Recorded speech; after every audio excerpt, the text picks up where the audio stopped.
The City of Ann Arbor City Planning Commission meeting for Tuesday, December 3rd. We'll begin our meeting with a roll call.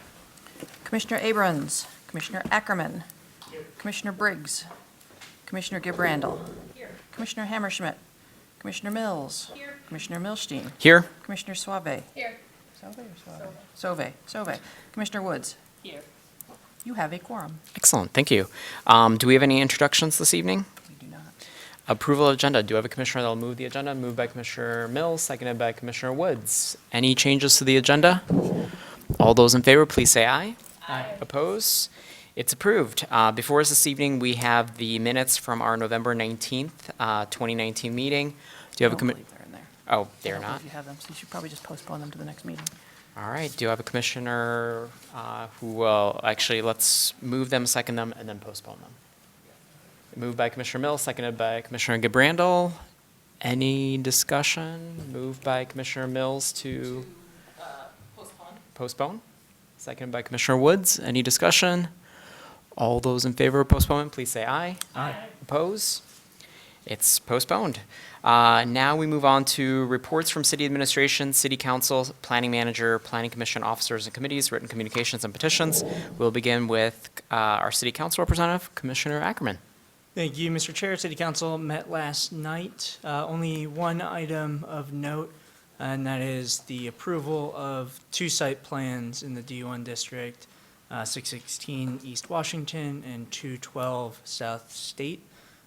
Together, these two sites represent a proposal for two buildings, one a 19-story building, one a 6-story building. Together, 259 units of housing, 19 of which will be affordable for those making under $48,000 a year or $36,000 a year, depending on the unit.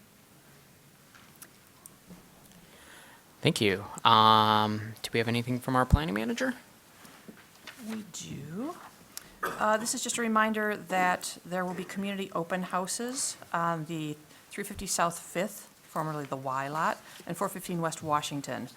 These are December 5, 6, 7, 8, and 9. And if you need any information on them, let us know. And I've got the times here if anybody's interested. Thank you. Planning commission officers and committees, Commissioner Mills. I just thought I'd report out that ORC did meet last week, right before Thanksgiving. And we actually had a couple of items of interest on the agenda. We talked, Ms. Thatcher walked us through some reorganization, effectively zeroing what's required in site plans, so making the code, the zoning ordinance easier to read. We also got a presentation and talked a little bit more through an EV, an electric vehicle ordinance that will go into parking, and I expect that that's going to come back. Both of these things will come back before the full planning commission. I don't know if in a work session or directly to public hearings. And then we also talked about two different ordinances that had to do with solar panels. One about changing whether or not solar panels count towards your overall height requirement on roofs, rooftop solar panels. And the other one was the ability for solar to go on carports without having to totally redo, like reopen the requirements for parking lots. So lots of interesting things, I thought. Stay tuned. It will come to this full body soon. Thank you. Any other planning commission officers or committees that have reports? All right, written communications and petitions. I believe we received one letter, so please take a look at that. We now come to audience participation. This is a time for audience to address the planning commission in regards to an item that is not on the agenda this evening. If there's anybody in the audience, this is your time to address us regarding any item that's not on the agenda. Items that are on the agenda will have a public hearing after the presentation. Anyone? Seeing no one, we'll move on to public hearing scheduled for our next business meeting, which will take place on Tuesday, December 17th, 2019 at 7 p.m. We have three items that will be on our agenda. Renotice of sign ordinance amendments for City Council approval, proposed amendments to Chapter 55 Unified Development Code Section 5.24 signs to update and modernize requirements for signage.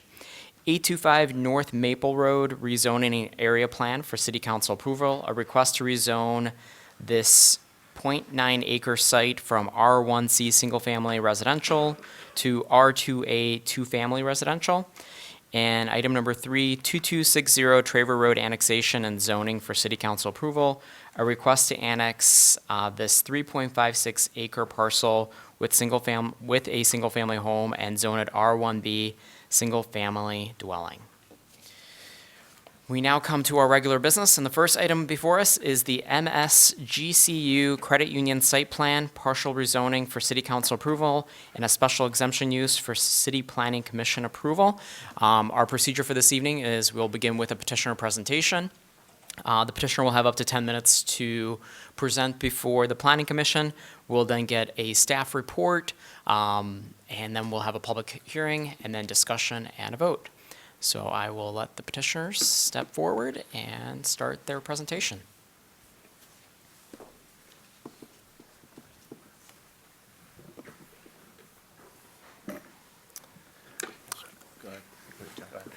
I'll introduce myself first. I'm John Vitale with the firm Stuckey and Vitale Architects, and we're here this evening to introduce the project of Michigan Schools and Government Credit Union. So we're proposing approximately a 3,800 square foot credit union with 3 drive-throughs on this site. We've worked very closely with the planning department with a number of iterations on plans and revised them, and I think we've evolved into a satisfactory plan that promotes the pedestrian access as well as the vehicular access that we're looking for. So we're here to answer any questions that you might have on the plan, and I'd also like to introduce Steve Brewer and Mike Blanick from our firm. Steve is with Michigan Schools and Government Credit Union, and you can introduce yourself, Steve. Hi, I'm Steve Brewer, the Chief Financial Officer for Michigan Schools and Government Credit Union.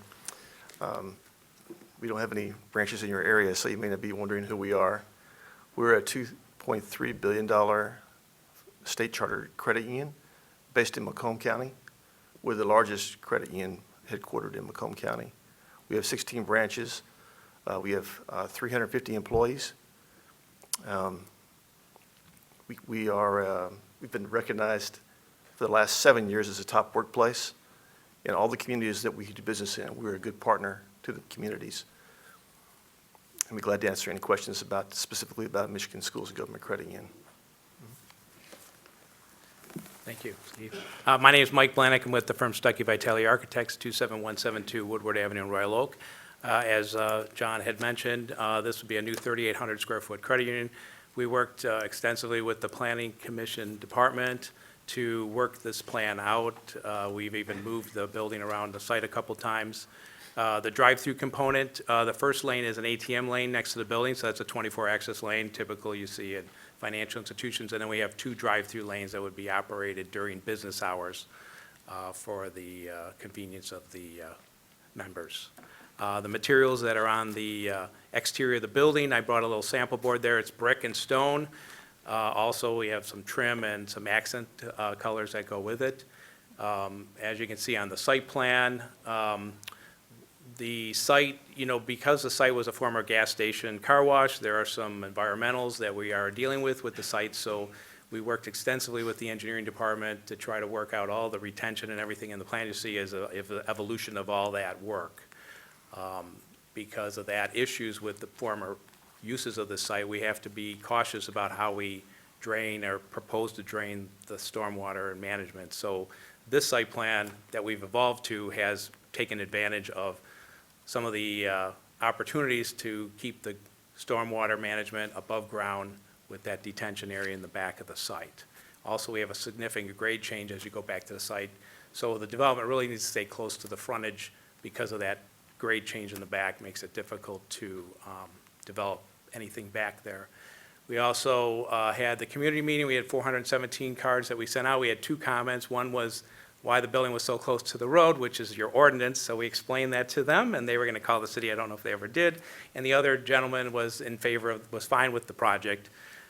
We are proposing an access drive to the adjacent property to the south for convenience. We have reached out to them to try to work that out. I mean, we are still talking, so maybe that can evolve, but right now, the planning department asked us to show it, which we are.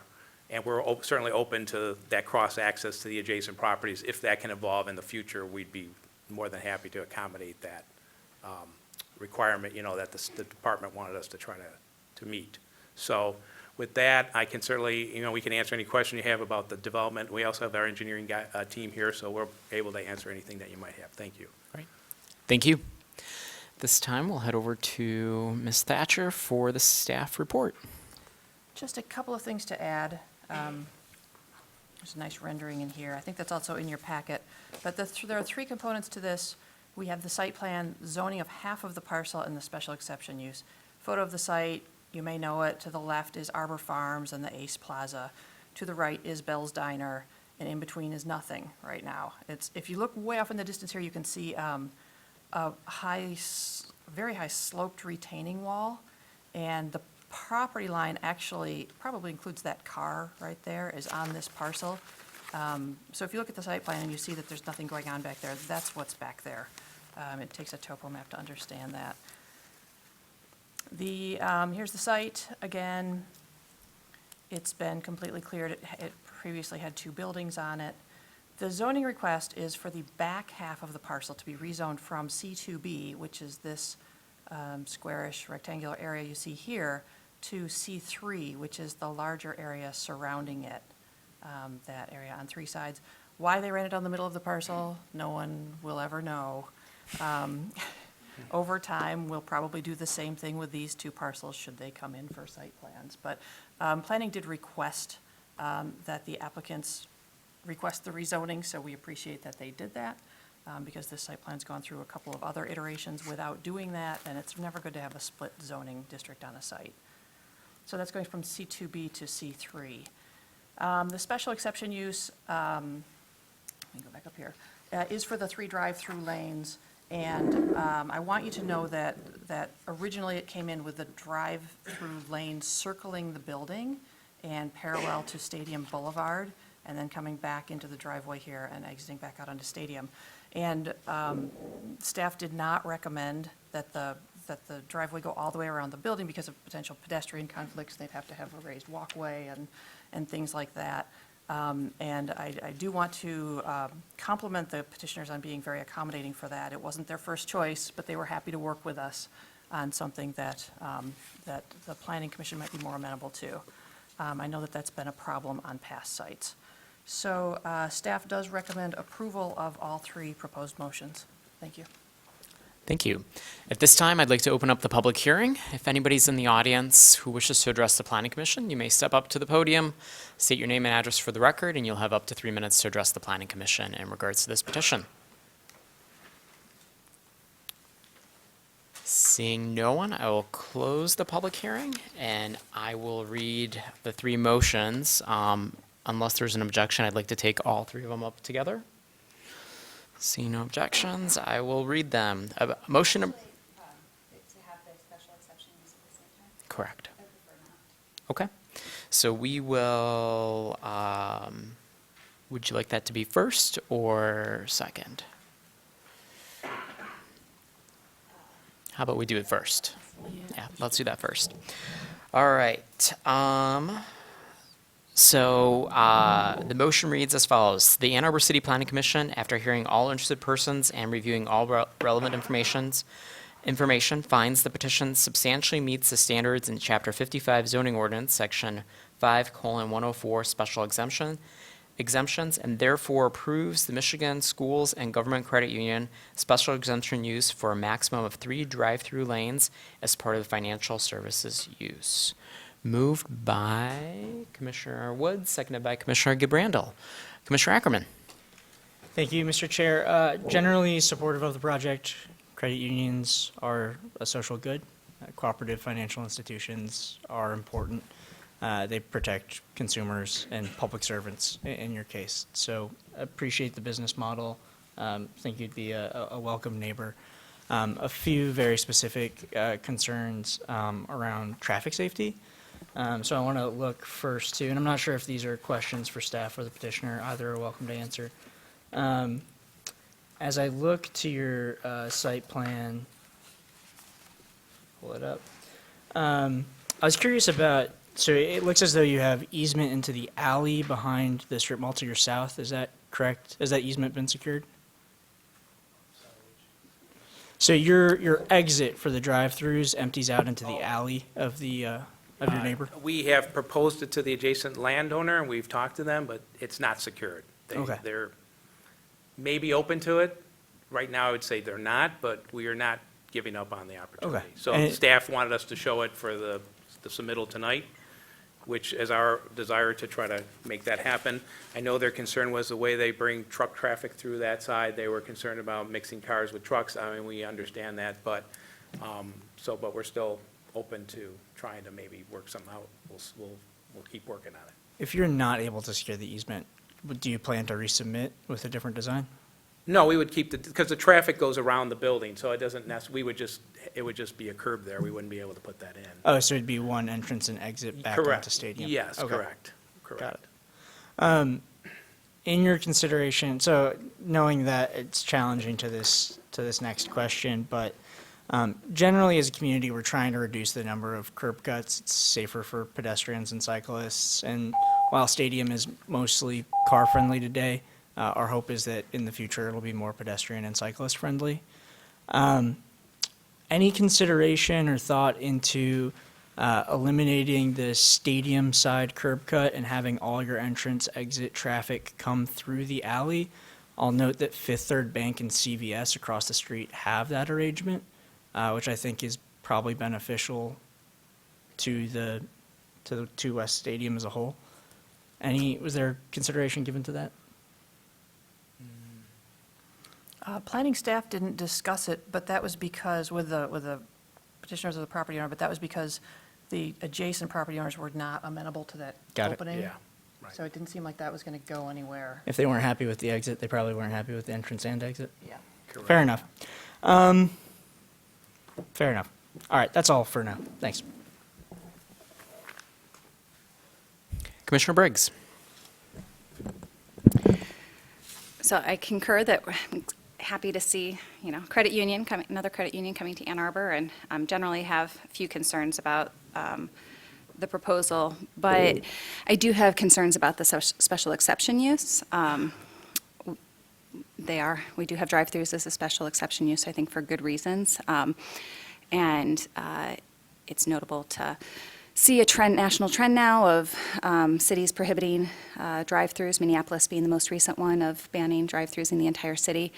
And that was due to our climate crisis. And so, other places have done it for public health reasons in the past, but increasingly there's a move towards, rethinking how we get around. And I think we're going to have to be more aggressive than just limiting drive-throughs. This is a pretty baby step for folks to think about parking their cars and walking into an establishment. But I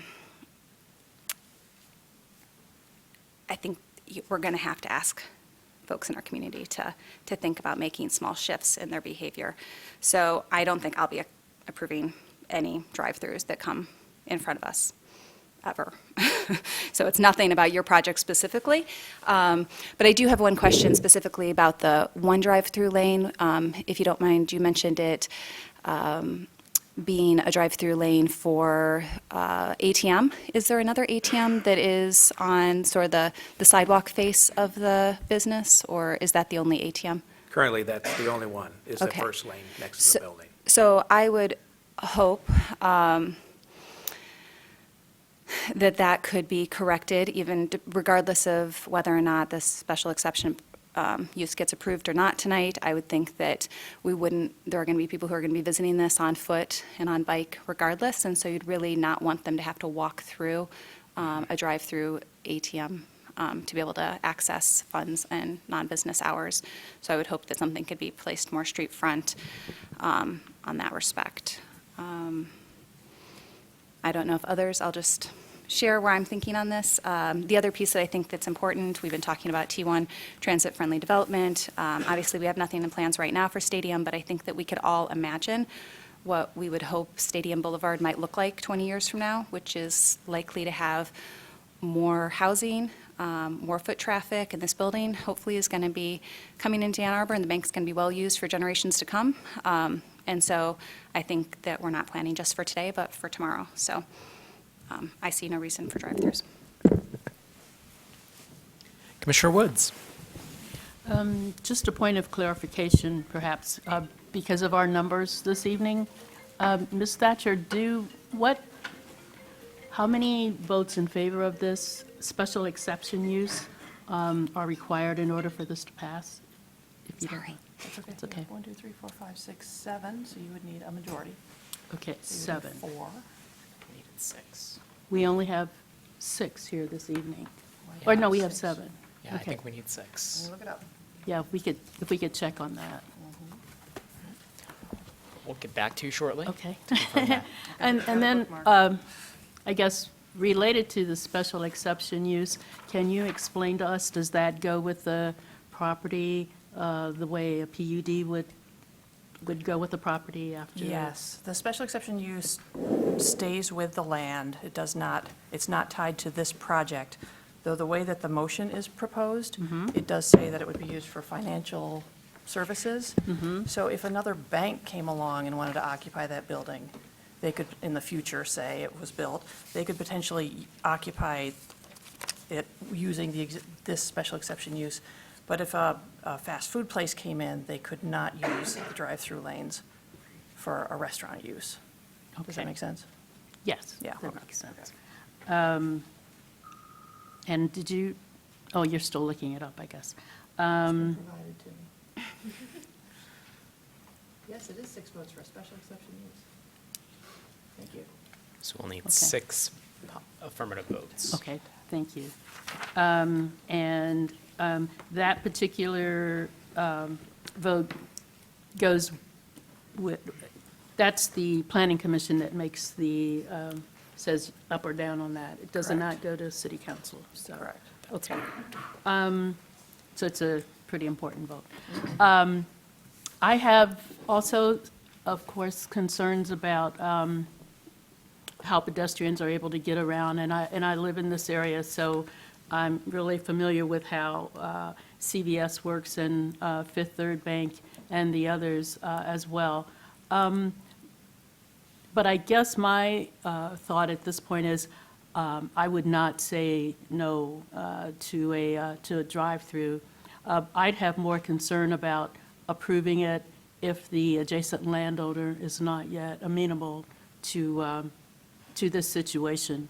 And so I guess I would ask the petitioner, how close are you in terms of talks with the adjacent landowner in that case? We have presented it to them in a couple, because we've changed this plan, so there's been a couple gyrations that we've presented. The last conversation was, maybe there's an opportunity in the future, but, I mean, I can't speak 100% for them, but we're open to it. So if, let's say, they came to the planning commission for some project, then we could, obviously, you could get it in there for us. Right. But their concern is the traffic of the trucks that deliver to that side of the building. That's been always the discussion. They have semis and smaller trucks that coming through there. I don't know what the hours, when they come in and all that. So they look at it as a safety issue, mixing, cars coming through with their traffic for their loading zone, because their loading zone's on that side of the building. Right. So that's And- the challenge with this parcel next to Right. us. And also, they had people who were just coming into that establishment using that entryway as well. Sometimes that's the way we go in there as well. Yeah. So what is your alternative if you cannot use that? Can you just maybe use the arrow to Yeah, you tell us loop, you which way? continue around the side, around the island, there's the green, the island there, you would loop, Uh-huh. you would, make a turn coming out and come back out where you came through. Come back out? Yeah. Okay, So we only have one access onto the road. okay. Now, does anyone know whether or not there was any kind of traffic count that went along with this? No traffic impact study was required because it doesn't generate enough traffic. Didn't exceed the threshold.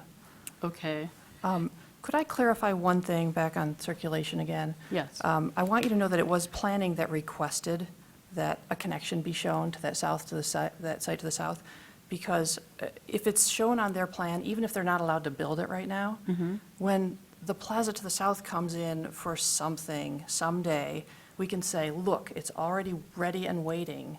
We'd like you guys to make the connection now. You've got no more excuses at that point. Ah, But if it's not shown on their plan, then we might have to potentially drag them back in too. So it's more of a looking ahead thing than anything.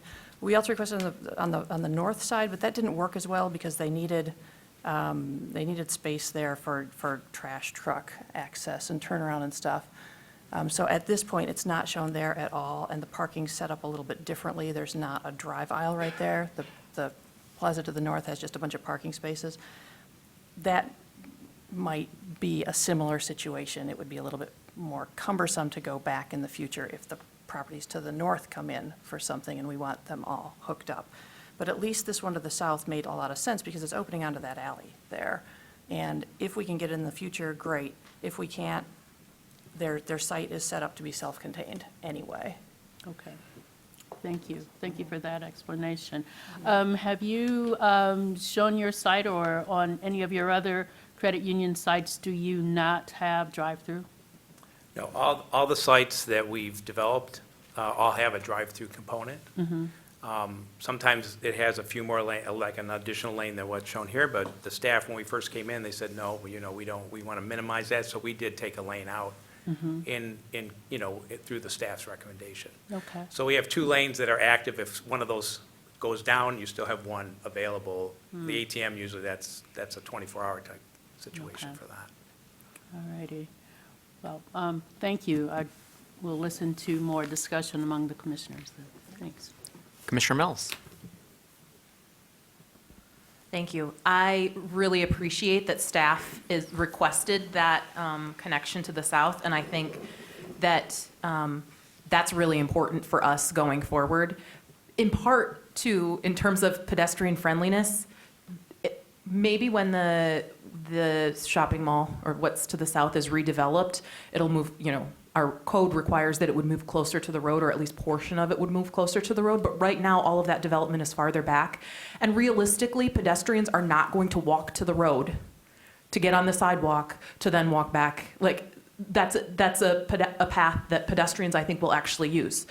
That actually raises a safety concern because there's no accommodation right now for pedestrians. I mean, I have been a pedestrian in that shopping mall to get my kids haircuts, right? Like, that, I think that that's realistic. And there are people, I am happily surprised, pleasantly surprised by how many people I do see on foot on this corridor already. And I think that we're only moving in a direction to have more people that way. And so I'm worried about the drive-through posing a pedestrian safety risk there because I think that there will be pedestrian crossings there, and that's not accommodated for in the arrangement that we've seen.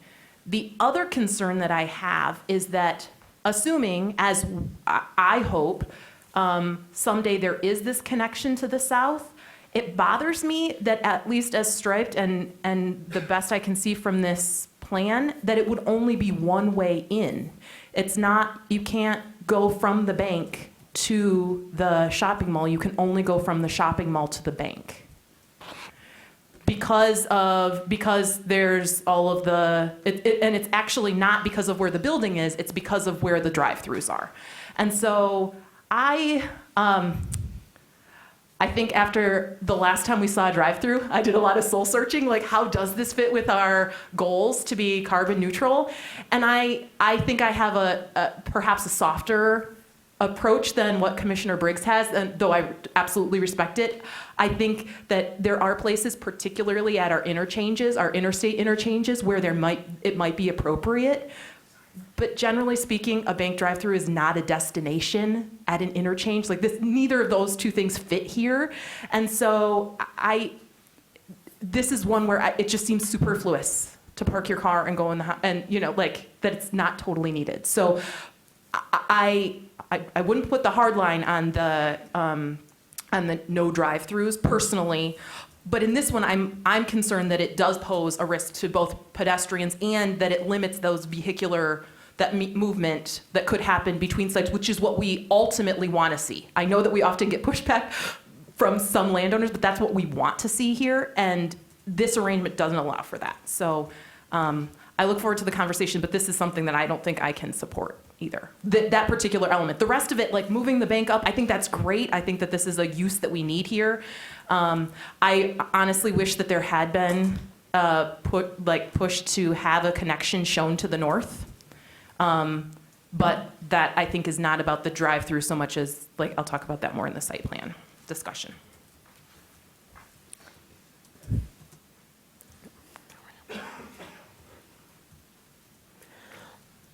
Well, I guess I'll ask a question at this point since nobody's jumping up. So my office is located next to a traditional bank as well as a credit union as well, and I've been in that office building for almost 5 years at this point. And the one thing that I've noticed is that first I've noticed that there's not many people going into the bank these days, but mostly what I've also noticed is the drive-throughs sit pretty much empty without too many people coming through them. And I guess this is more for the bank. Why drive-throughs today? And I guess if you can talk a little bit about the usage of drive-throughs and what you're experiencing these days. Our experience is that we want to provide as much convenience to the members that want to come into business with us. And they're asking for, not only for activity and transaction through internet, through mobile apps, but also through brick and mortar and through drive-through. They don't want any one over the other. They want all. And so for our business model to work and be successful, the drive-through is a significant part of that, just as much as the app or the internet or the brick and mortar. Can you talk a little bit about the usage, how it's changed in the last 5 years of If any- drive-throughs in particular? Of the branches that we currently have, our drive-through activity has grown over the last 10 years. And if you, I don't know how you base it, but a percentage of how your members interact with you, what percentage of the members interact through a drive-through? And if you don't know the answer, that's totally fine. This is No, I don't know the answer to that. I would say approximately anywhere from 5 to 8,000 transactions per month at the ATM. I can give you that statistic. okay. But we have enough activity in the drive-through to have a permanent employee of the credit union that is dedicated full-time to serving that source of transaction. Okay. Thank you. Certainly. Further discussion? Commissioner Gibrandal. I'm feeling mixed about the drive-through thing. I feel like it's the way I would like our future to go, but I do, as somebody who submits plans and works really hard on things for a long time, we have nothing that really says to these people who came through this thing a year or 6 months ago saying, you know what, this isn't the way to go. And I feel like there's been a lot of, for things, I just feel like we need to give people a clear expectation, and I feel like this is changing it at the very end of the game for these people. And I am completely at peace with moving forward with saying, we are not about drive-throughs, but I do not feel good about people that are already in the pipeline without us giving a clear expectation that this is what we're about now. And I think that it's unfair to people that have come through the process this far. Again, I am totally fine with moving forward that way, but I just don't think it's fair to a petitioner to just change it at the very end, because it's a lot of time and money and energy, and I know it's not our job to think about that, but as somebody who's on the other side of that sometimes, I think that we do have to think about that. And I think that we just, I'm all about changing it because I think that that's the right thing to do. I think there's also a whole lot of other things we can do as a city to try to encourage people to not idle, because it is happening all over the place. You go to any school, our police cars sitting outside of our city hall. We have so much work to do on that in general that I feel like we could be doing things as a city that are much more comprehensive. And this is a piece of it, but I feel like it's like a little piece of it, and that we could be much more, have much more effect on it than this one thing. So, you know, I just feel funny about rejecting something that I feel like these people have been working on and been getting, you know, staff hasn't told them anything otherwise. It's not like they have another plan up their sleeve. So that's how I feel. I feel like I would feel strange about voting against it, given, it's strange that we've had two in the last 2 months, because we have had so few of them, which I'm glad, you know, because I kind of feel like you do, like at the interchanges, I feel like it makes sense. And in places like this, if you'd had a site plan side by side that had another version of it that didn't have it, that I'd be like, let's go for it. But I just feel funny about doing it. So that's kind of where I am with that. So we'll catch up in a second, but I would at this point, because we're short 2 commissioners, and taking your comment, Commissioner Gabrandel, it might be worth us to table this or postpone it so that the staff and the petitioner can work further on this. I understand Commissioner Briggs, your standpoint, and I'm pretty sure you understand where some of us stand. So I think it would be worth it to table, let them work with city staff to come up with something that we might be able to approve. So I will eventually ask for that motion. Commissioner Briggs. I understand what you're saying. However, it is a special exception use, and so it's not a guarantee. And I think that they heard when they were coming through the pipeline from staff that there is concerns, and I really respect how much you were willing to work with staff to try to make accommodations on the drive-through. I can see that was happening, and I appreciate all the revisions that happened. But we have, as a city, declared, you know, that we want to reach, you know, carbon neutrality by 2030. And that's a recent policy thing, but we've been working in that direction regardless. I know it's a change for them, but honestly, citizens of our community are going to have to make shifts in their behavior. Businesses that operate in our community are going to have to make shifts. This is a movement for all of us, and I don't think that, honestly, I understand that it is part of their business model in terms of how you kind of operate right now, but I don't think that denying a drive-through is going to fundamentally be detrimental to the business, their business operations. Otherwise, I would have to think a little more deeply about it. But I appreciate what your thoughts are. Commissioner Ackerman.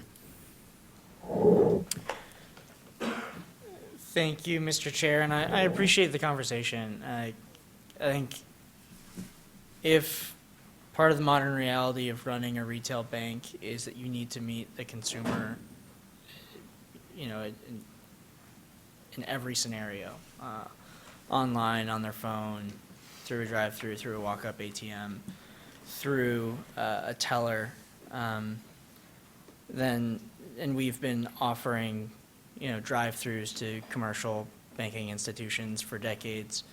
We're kind of, for this case, picking a loser and picking a nonprofit, cooperative-owned banking institution as the loser against for-profit major commercial banking institutions. And that doesn't sit right with me. On the other hand, at some point, if we have a value as a city to move to reduce our carbon emissions, and cars are a big part of that, at some point we have to, you know, draw a line in the sand and say no more. So I appreciate both sides of the angle. I'll just say whether we vote to recommend approval, denial, or we do postpone it, which I hope we do, just by the count. I'd say I'm meeting with the city administrator the week of December 16th to discuss how to kind of kickstart taking care of some of the low-hanging fruit in our zoning codes with respect to sustainability, and I'm happy to add this one to the list so that we can kind of more formally draw that line in the sand, if that gives people any reassurance. Commissioner Woods. I'm going to certainly be supportive of postponement, and just in terms of our discussion, in terms of if we're going to have a moratorium or just say no to drive-throughs, I think that certainly is a discussion that will need a lot more input from our citizens to see if they're actually on board with that as well. for many of the drive-throughs that I've seen recently, including the credit union where I think many of us around the table belong, they're out in the townships, and I don't know what the discussion is about their drive-through lanes, but I know that they're well-used, and I have to raise my hand as someone who uses them as well. But I do think that we have to be careful about, I guess we're not really making policy here at this table per se, but we're, indicating to city council and letting them know what our best judgment is. But I just think we have to be careful if we have not had enough citizen input to make certain decisions. And in this case, I think the gentleman said that you had 2 people that maybe came to your citizens' participation meeting. And believe me, we have a lot of people in Ann Arbor who come out to citizen participation meetings. And so I also think that this postponement might allow us to even hear from a few more people out there. But I appreciate what you said, Commissioner Ackerman, about, I hadn't really thought about it in terms of choosing winners and losers and that kind of thing. But a lot of times there are some social justice issues attached to some of these decisions that we're looking at. And in this case, I'm willing to vote for the postponement so I can really consider a few more of those things. So I'm supportive of it as well. Commissioner Sauvé. So when looking at this portion of the criteria, a couple things I looked at were kind of vicinity for vehicular. We had transit corridors as a discussion point of rezoning and what that looks like too. And kind of postpone that for a lot more public input and what a transit corridor and transit-oriented zoning would look like. And so I think when we talk about transit, it is multimodal. And so thinking about those sorts of modes as it relates to this plan and looking at drive-throughs and other drive-throughs, especially 24 hours, I have seen site conditions where they have to safely accommodate for a pedestrian and a bike. So thinking about sight lines and turn lines with that landscaping area between the parking spaces and then the aisleway for the drive-through, I'd be interested to see blind spots, right? Somebody turning to approach that aisleway to come to the ATM and somebody standing there. What are those sight lines if there's a bike or a person actually standing at the ATM? And what sort of curb cuts or paintings and signage can you accommodate if this goes forward? Looking at the previously approved but expired site plan for the building prior to this, the amount of paved area, so you talked about stormwater. So I would actually like to see what is the condition with a special exception, and I would ask for postponement and this additional information. How much more surface area is required to have a drive-through versus if this building existed just with the required parking and aisleways? So all of a sudden, we're not just getting into idling cars, we're also talking about paving more areas and access and flow and safety in those regards as well. So those are like how these things converge to the idling car as an environmental condition. I don't think we're picking winners and losers in terms of banks. We're talking about highest and best use and our ability with a special exception to decide if this is the right place to allow a certain use to happen. And so if we don't think that this is the place in the city for drive-throughs, then maybe there's a better use and building and site plan that will come forward that will build on this site that doesn't require such convenience to the automobile. And I think that is actually where I'm landing at this moment. Convenience to customer is not the reason to approve on this side of the table for me. And so we need to look at convenience of land use for the city at large and that land use kind of quality. And so it comes back to the vehicle versus all the transit uses. I live along this corridor. I walk to Arbor Farms. I walk to Bell's. Like I am on this sidewalk, and so it's not me in a car a lot of the time. So that's just kind of my approach to evaluating it. So if we postpone and you could give us more information about those trade-offs that we're looking at when we're looking at the drive-through, in terms of the multimodal safety, the amount of paved area, that would help me resolve some of those details a bit better to know if we're actually providing a very special exception use or we're going to get more of a similar footprint in idling cars in some other circumstance. So that's where I sit right now. Commissioner Mills? First Chair, a point of clarification. Are we, if we move to postpone this item, will we still be discussing separately the site plan? So my plan is that that will come up, so we'll move those, and then we'll discuss the site plan, and then I'm assuming it'll also be postponed. Great, okay, because I do have things that are on site plan and that would improve through postponement, but I'll hold those. So the only thing that I would reiterate, and I think that this is great, because this is one where, right now, the criteria that we have, right, to evaluate whether or not this meets the special exception use is about the vehicular circulation to enter and exit the facility may not impair the general vehicular circulation on the site, which that's where I'm talking about the people who are not in the drive-through being able to get to the south, or the pedestrian circulation on and off the site. And so in coming back, I think my decision about the special exception use will hinge very heavily on those particular criteria, because those are the criteria that are in the code. And I believe that right now, what we've seen do not pass do not meet those criteria. Like, I'm worried about particularly the pedestrian access that could come and as one noted, the sight lines, like if someone's walking through from Plum Market or whatever, no, it's not Plum Market. I know, Arbor Farms. Arbor Farms, thank you. In my mind, it's Zoe and Joey. From there, if they're walking through, they're gonna walk effectively probably up the ATM lane. And so like that's what I'm worried about.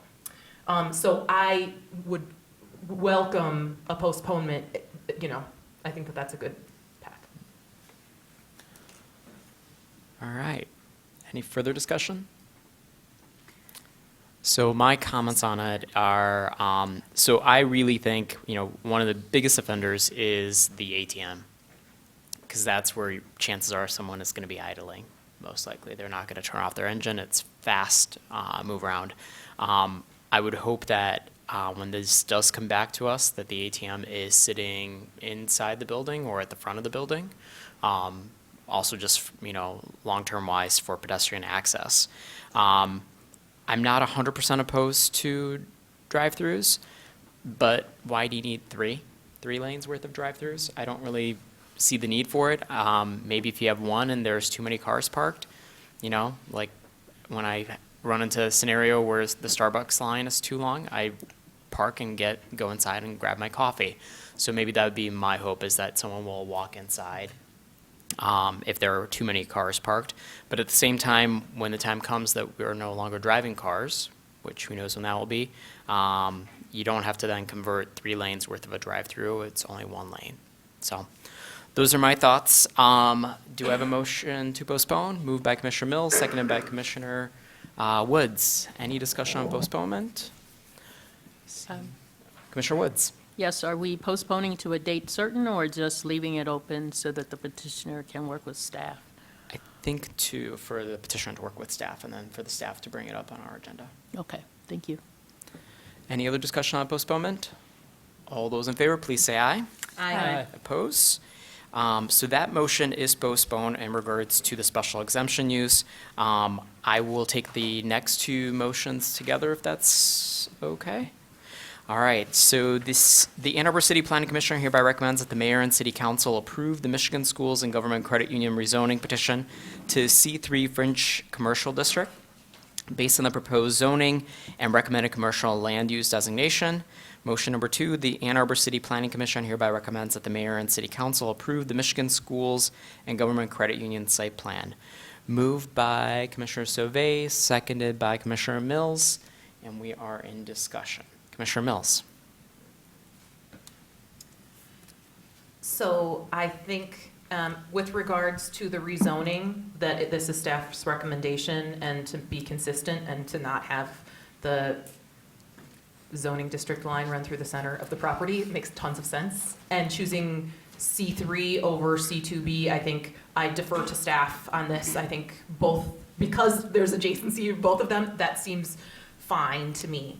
And I appreciate, this is one where, like, I appreciate that you worked with staff to bring the building up to the sidewalk. As you can tell, like, that's something that we're driving, like, going for along, particularly along this corridor and really throughout the city. And so, I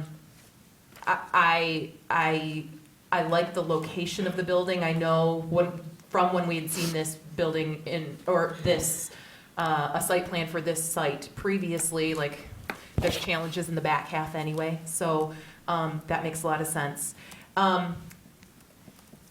Given what you had said before about the use, like, the balance of people using a drive-through versus coming in, it's a bit surprising to me to max out the parking here. So, this is one of the districts where we do have a parking maximum rather than a parking minimum. Do you have any data or anything to show that you would need 21 parking spots? So the basis of the parking, so the branch will be staffed with 8 to 10 people on a regular basis. Plus, they also will do closings here, you know, for mortgages and such. So if you take away 21, take 10, that leaves 11 available for, if you have a closing, you might have two or three people coming in for the closing, depending on how the property is being sold. Because this is kind of like a farther reach for the credit union coming into this area. So they're going to do the closings here. They're not going to do it in another county or something like that. So they're going to need those extra spaces to accommodate all the services they're going to be providing. You know, they're also doing financial planning and such. So if you're giving up 10 spaces, 8 to 10 for staff, that only leaves you 11 for the public, the members to use on a regular basis. So that was reason behind the parking. Okay. I mean, that's one of the things that we often ask for, right, is just being able to defer some parking. So that's something, again, I expect that we would defer. Yeah, I mean, we worked with staff on that, and we talked through that process as well, so we could look at, something to that effect as well. Yeah, so I think that plus,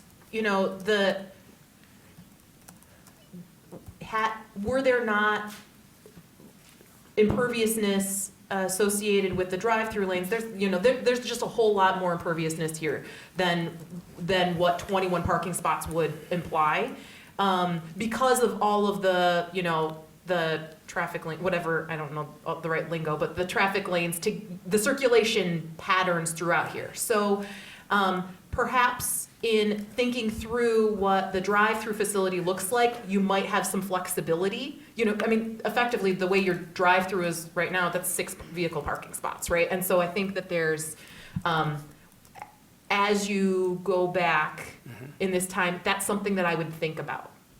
Yeah, we will, and I know part of the study, we had to have the refuge trucks come in and out of the site.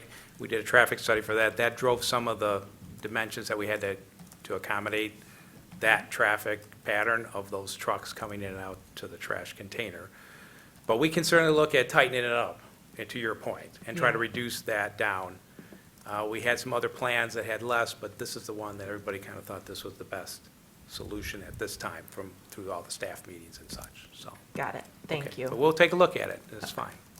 And this is a question, I think, maybe more for staff. That there is a huge area there that's striped in the northwest corner, and that's associated with the trash trucks, is that? Yeah. Is there, that doesn't happen all that often? How often, do you have any idea how often you would have trash pickup? Is it twice a week? Yeah, because there's recycling too. Right. I'm just wondering if that's not a place, I don't know what our requirements are, but is that not a place where we can? I can clarify met with the solid waste Yeah. coordinator. She does the turning radius. It's the turning and radius. knows how big the trucks are. Yeah. It is. She rejected their earlier layout, which was a little bit different, probably not quite as much impervious surface, but it didn't meet the needs for the Right. trucks. So I can get clarification from her on why all of that is required. Well, that would be fantastic, and I think in addition to that conversation, if there's any way that that might be the place to put a connection to the north, to at least put it on a site plan, because in my mind, again, if it's just twice a week that it may be blocked by a trash truck, there's another way out, right, anyway, but to provide a place that there could be some connection between these sites, I think, as we were talking about earlier, is really important for the future. So, I don't, that, maybe that's the spat. But I don't know what the rules are. Thank you. Commissioner Briggs? So I was wondering about the landscaping that is along the street front, which I appreciate that there is landscaping there. But I was wondering about sight lines. It looks like they're trees. But could you describe them a little bit better so that I can understand if that would, I'm sure they'll start out as small trees, but I'm wondering what those trunks might look like in terms of obscuring views in the future. Just to introduce myself, Eric Williams with Stonefield Engineering and Design, so we are the civil engineers on the project. The tree species that I believe we're looking at there is going to be a red-bearing crabapple. So I think everybody's probably fairly familiar with the size of those. They don't get the extremely thick trunks. Yeah. They stay a little more, they're a little broad and fairly short. So what we'll do is we'll make sure that they're cut above what your typical site level would be, which I think is plus or minus 5 feet. Okay. So that when people are exiting or entering the site, they can clearly see if there's cars also exiting, so they can safely cross.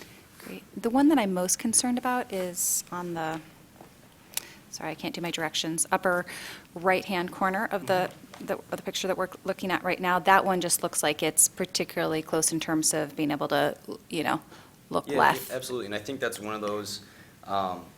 Could that be pulled back a little I think we had a bit? parking space there. Okay. Full disclosure, so I think what we can do is we can move it back and make sure it's still within that landscape. Okay, I don't that's think the an only issue. one that seemed, and I'll leave this to Shannon down the way for more detailed questions around. And then the other piece that I've been struggling with, but this is not a landscaping question, is just thinking about pedestrian connectivity now and between the two sites. I don't anticipate the cars are going away anytime soon, and I'm not trying to, I'm just thinking about how we want, ideally want our city to operate. But for folks, ideally, at some point, the Arbor Farms complex will be pulled close to the street front, but that'll be a long time in the future. Looking at folks kind of going between the two sites, I'm sure that, Ms. Thatcher, I'm sure that you guys thought about this a lot in terms of what the good pedestrian patterns are there. It's, in some ways, I want to see that sidewalk, I'm just skeptical of folks kind of going out to the main sidewalk and then going back in, but just talk me through maybe why that is the best pedestrian pattern. I'm sure you've thought through it. Commissioner Briggs, were you concerned about a particular area? Well, Or just how people are going to get from Arbor Farms? Yeah, I'm just up? kind of from that direction, Yeah. from folks kind of coming that way that are kind of parking and trying to run over there, ideally, Yeah, Yeah, yeah. I just kind of see a V pattern. I don't know, I may be overthinking this in terms of thinking about the connectivity between those two sites, but, I understand exactly what you're saying. People are going to do that. There is a walkway on the south side of the building because there's a back door there. So if it were Oh. convenient, a reason for them to get up to the front door, they could at least get off of the parking lot surface there to get around the building. We didn't consider pedestrian walkways near the drive-through lanes because you don't want to encourage more car and pedestrian Right. interactions. So that may be something that we should talk about with the location of the ATM if this comes back. Commissioner Gabrandel? Another landscaping question. So I think the code is actually that when you have street trees that are close to the drive like that, they need to be free of branches up to 8 feet. And so it may be that you want to add one of your red oaks down there instead of one of the smaller crabs, because I think you might have a hard time finding Maintaining that. something Yeah, absolutely. that would have that kind of clearance underneath it. But I think that the idea of bringing up the site distance is important. And on the one side, on the north side, your shrubs are pulled back, but on the south side, they're right up next to the sidewalk, and you might consider pulling some of those back just to have the cone be more open. I mean, I know you all are from out of town, but traffic is just super dense and tough in through there, and it's often kind of like, whoa, I see if I can, pull out in the middle of a big sea of cars. And so I think just giving people every advantage. I do like it that you've got all the landscaping in front, so thank you for doing that, because I know that that's not required. But if you could just think about pulling back and making sure that your site cone, according to whatever the speed limit is on the street, I think that would be great if you could tweak a little bit in that way. Absolutely. So, Commissioner Sauvé? Couple little things. So the point of the building hits the 10-foot minimum of the front setback. I'm trying to figure, what's the average of that front facade as a setback, or that next parallel plane to the setback line? What's our distance? I couldn't find dimensionally kind of about where we're at. Is that at the 25 feet if we?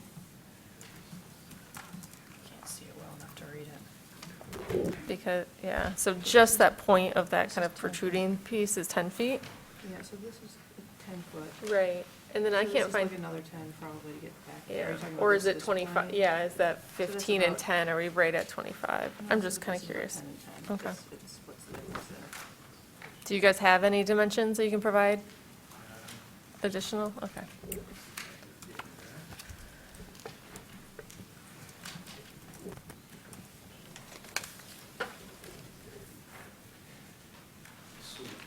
I think if I understand you correctly, so obviously the point of the building's at 10 feet, and that's where we set it.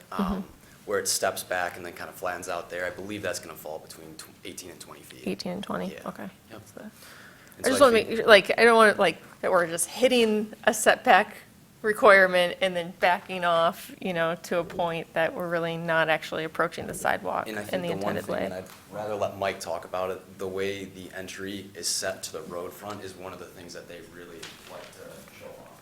Yeah, the design, as you enter the facility, you come into the main lobby, it's coming off where our, if you look at the, Right, I know there's a floor plan there yep, in the packet. yep, And then also gives us a little more opportunity to do some landscaping in front to soften that. So it's not just a square building right up against the setback, it's kind of cut in and out, so it yep, softens the whole appearance to the building and your entrance there. So you can see you're entering on an angle into the building from Right. the pedestrian sidewalk. And then, like I say, gives us more opportunity for landscaping in that zone that's beyond. As opposed to just having 10 feet, you'd be limited on what Right. you could do there, and it'd be kind of, yeah. right up It against. just, there were no, and it was 10 feet and then nothing, so I'm like, okay, are we just making the mark and then backing off from it, or are we This is kind our of within the margin? prototypical So that's, design yep. for our the branches, and we can give you other examples of where this is the design. No, that's of it. good, So as we- long as kind of all of it is around the 25-foot mark, and we're not yeah. avoiding that. Yeah. Another question architecturally, that rear door that was kind of brought up as an alternative entry, is that going to be unlocked? Or Yes. is that just going to be Nope. a panic door egress? No, it's available for Entry. members to come in that Okay. side entrance, let's say if they're parking in that back area, and the employees too. It goes right into a hallway, goes right into the main part of it. Okay. There's a couple toilet rooms off of that little corridor Okay, that yep. feed off of that. but Yeah, I yes, see the drinking it's fountain and open all everything the there. time. Yes. Okay. I would like to reiterate the large patch to the north. I see that there is a snow storage zone that takes up about half of that hatch. When I look at the garbage traffic path, it doesn't intersect that hatch at all, so I don't know what the eastern side of that hatch is a placeholder for. So I would ask you and staff to really look at it and decide and determine if you need more paving there, or if, you know, we can bring that back to grass, planting That could be our something. future connection to the Or north. connection, but, you know, right now it says it's needed for Yeah, I proposed know it's- loading. Right. Can you also clarify why we need a vehicle turnaround area for those back 4 spots with a 22-foot aisle? So I think this all plays into the site circulation. How can we get back to the site, Mike? I think we can you put us back to the site plan, Joe?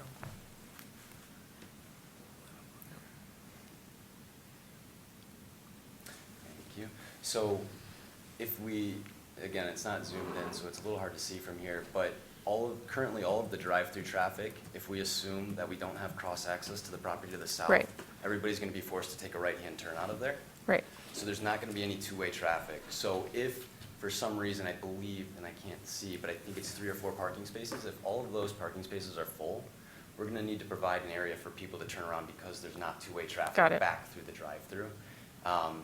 So again, it's one of the challenges, you know, it's a narrow, deep site, so it's trying to make this site function for, you know, what obviously, like we've talked about the business model, and kind of the bank has had success with similar styles of layout, and I can say this one's by far, I guess it's different because we have been pushed so close to the roadway, so it has presented its own challenges. But I think the biggest thing is that we're forced to have one-way circulation out of the drive-through. We can't provide two-way access, unfortunately. Got it. Okay. I mean, it just reiterates why the drive-through is the puzzle piece that's causing some conditions that aren't working so smoothly. I think those are all my questions for now. Thank you. I have a quick question for Ms. Thatcher, and that is in regards to, so currently the way the potential easement, down the road easement is set up is for one-way access. Is that correct? That was not my impression. Okay. That it was ever intended to be one-way. There should be enough width there that it could be a regular two-way access. Yeah. So, okay, Yeah. It is laid out to be two-way. Okay. The width, you can see it's quite Okay. wide. We have the arrows there because we don't have the conditions to connect, Right. but we anticipated it would be two-way. okay. So you drive out or you can drive in and come around. Okay, sounds good. The reason I asked that is, it sounded like it was a one-way access, and I'd want to make sure if down the road, the site to the south of here comes to us, that we can open it up 2 ways. All right, further discussion? I have one. Commissioner Gabrando? Just one thing, I noticed in your rendering that there's uplighting on the building, and just in terms of our direction, we're actually trying to get rid of uplighting and just only downlighting to be able to encourage dark skies. I don't think we've actually officially passed it yet, but we're so close, so it would be great if you all could comply with that. Okay. That's exactly what I was going to say, too. Yeah, just look for dark skies compliant lighting and not uplighting, please, if it's possible. Further discussion? Do I see a motion to postpone? Moved by Commissioner Mills, seconded by Commissioner Gabrando. Any discussion on postponement? All those in favor, please say aye. Aye. Opposed? It is postponed. Thank you. Moving on to the next item under regular business, Oakwood Nature Area Addition and Rezoning, 3200 Green Road.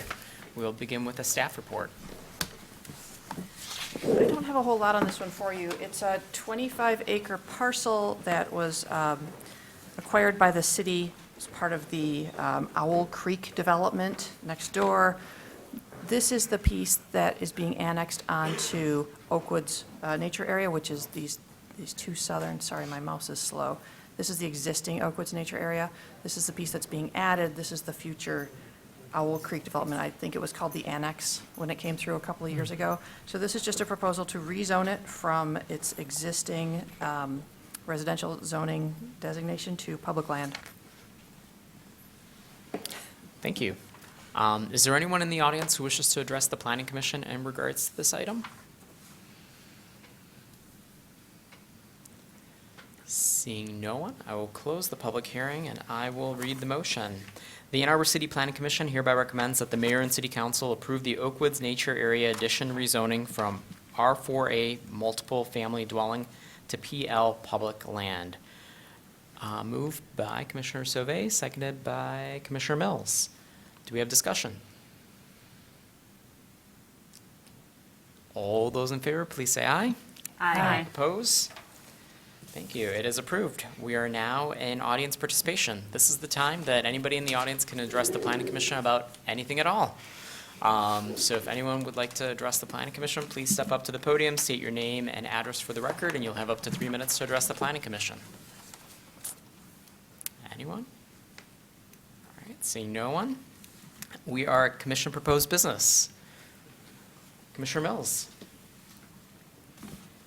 I appreciate Commissioner Ackerman taking this to the city administrator, the drive-throughs, but I think as a backup, it doesn't hurt to, if Ms. Thatcher, you could ask Mr. Leonard to add this to our list of potential things to change, particularly looking at what districts we allow drive-throughs in, and even as special exceptions.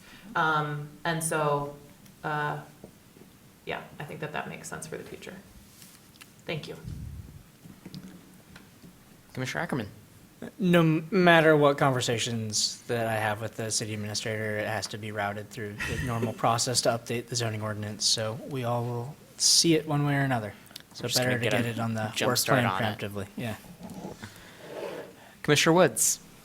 Not commission proposed business, but I'm curious about the many younger members of our audience this evening, and I'm just wondering whether or not you happen to be from high school or college, or if you could maybe have someone. It's extra credit if you step forward and speak.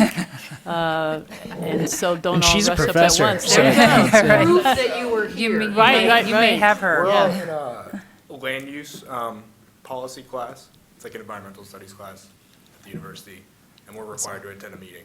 Okay, Dr. Norton's class. Yeah. all right. You have lots of good things to write about in your write-up. I GSI'd that class before, so. Welcome. Please come visit us anytime. Yes, yes. We're Please here consider serving. First, at second, some and point. third Tuesday of the month at 7 o'clock. There you go. All right, any other commission proposed business? All right, do I have a motion to adjourn? Moved by Commissioner Sauvé, seconded by Commissioner Gabrandel. All those in favor? Aye. We are adjourned. Thank you. You guys actually